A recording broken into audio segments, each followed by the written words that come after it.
145, 146, তারপর আবার 142, একের পর এক আগুনের গতিতে বল ছুটছিলেন নাহিদ রানা। কোনো মতে সিঙ্গেল নিয়ে কাটলি প্রান্তটা বদল করলেন, অপর প্রান্তের কেভাম হজ আসলেন, তাকেও প্রায় একই গতিতে বোলিং করলেন নাহিদ রানা এবং তিনি বলের পেসটা ঠিক জাজ করতে পারলেন না, পুল করার চেষ্টা করলেন এবং সেই জায়গাটাতে ক্যাচ উঠলো ফাইন লেগে এবং তাসকিন আহমেদ সেই ক্যাচটা মিস করলেন। তাতেও নাহিদ রানা আসলে থামলেন না, তার যে পেসের যে ঝড় সেটা চললো। ইনিংসের 45তম ওভারে শেষ যে বলটা, সেই বলটাতে ঠিকই কেভাম হজকে আউট করলেন নাহিদ রানা, সেই পেস দিয়ে বিট করে। একটা উইকেটের কথা বললাম, আরও যে 2টা উইকেট নাহিদ রানা পেয়েছেন প্রথম ইনিংসে ওয়েস্ট ইন্ডিজের, সবগুলো উইকেটই নাহিদ রানা ঠিক এই পেস দিয়েই।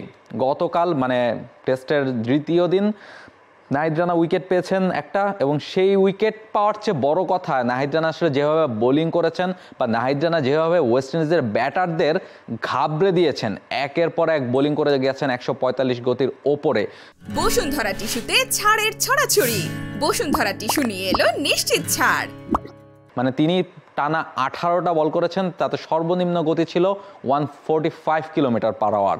ফলে সেই পেসটা বাংলাদেশের একজন পেসার ওয়েস্ট ইন্ডিজের মাটিতে গিয়ে ওয়েস্ট ইন্ডিজের ব্যাটারদেরকে পেস দিয়ে ঘাবড়ে দিচ্ছেন, এটা একটা বড় পাওয়া। সেই পাওয়াটা বাংলাদেশকে এনে দিয়েছেন নাহিদ রানা। বাংলাদেশ দলের ব্যাটাররা খুব একটা ভালো করতে পারেনি, 164 রানে বাংলাদেশ দল অল আউট হয়ে গেছে।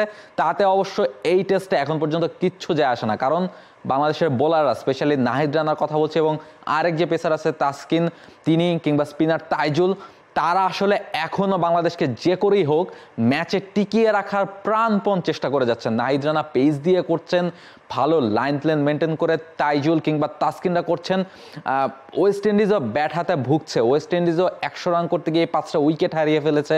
ফলে এই যে 164 রান বাংলাদেশ করেছে, যেটাকে খুব ছোট স্কোর মনে হচ্ছিল, সেটাও আসলে তৃতীয় দিনে এসে একটা ফাইটিং স্কোর মনে হচ্ছে, বা এই স্কোরটা করেও যে আসলে এই টেস্টে ফাইট করা সম্ভব, সেটা বাংলাদেশের বোলাররা, স্পেশালি এই নাহিদ রানা করে দেখালেন। তিনি দেখালেন যে পেস দিয়ে আসলে এই 2024 সালে এসেও ব্যাটারদের ভরকে দেওয়া সম্ভব। এবং টেস্ট ক্রিকেটে প্রায় লম্বা সময় ধরে আপনি যখন এরকম পেসে বোলিং করে যাবেন, এমন পেসার কিন্তু দুনিয়াতে খুব বেশি পাওয়া যায় না, যারা 150-এর কাছাকাছি স্পিডে টানা বোলিংয়ের পর বোলিং করে যেতে পারেন। ফলে নাহিদ রানা সেই কাজটা বাংলাদেশের হয়ে করেছেন।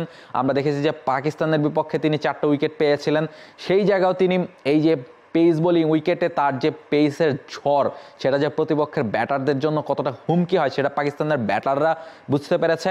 এখন ওয়েস্ট ইন্ডিজের মাটিতে আবারও সেই পেস বোলিং ফ্রেন্ডলি উইকেট এবং সেই জায়গাটাতে ওয়েস্ট ইন্ডিজের ব্যাটাররাও ভুগতে হচ্ছে। ফলে নাহিদ রানা বাংলাদেশকে যে করেই হোক ম্যাচে টিকিয়ে রাখার যে প্রাণপণ চেষ্টা, সেই চেষ্টাটা নাহিদ রানা করে যাচ্ছেন। বাকি বোলাররা যদি সাপোর্ট পান এবং আবারও ঘুরে ফিরে একই কথা বলতে হয়, ব্যাটাররা যদি পরের ইনিংসে একটু দায়িত্ব নিতে পারেন, এই টেস্টে যারা প্রথম ইনিংস শেষে ভেবেই নিচ্ছিলেন যে ম্যাচের ফলাফল বোধহয় এক পেশেই হতে যাচ্ছে আবারও, কিংবা ম্যাচটা বোধহয় ছিটকেই গেল বাংলাদেশের থেকে, তারা বোধহয় একটু ভুল প্রমাণিত হতে পারেন। ম্যাচের লড়াই এখনও বোধহয় কিছুটা বাকি। For more updates, subscribe to our YouTube channel and click on the bell icon.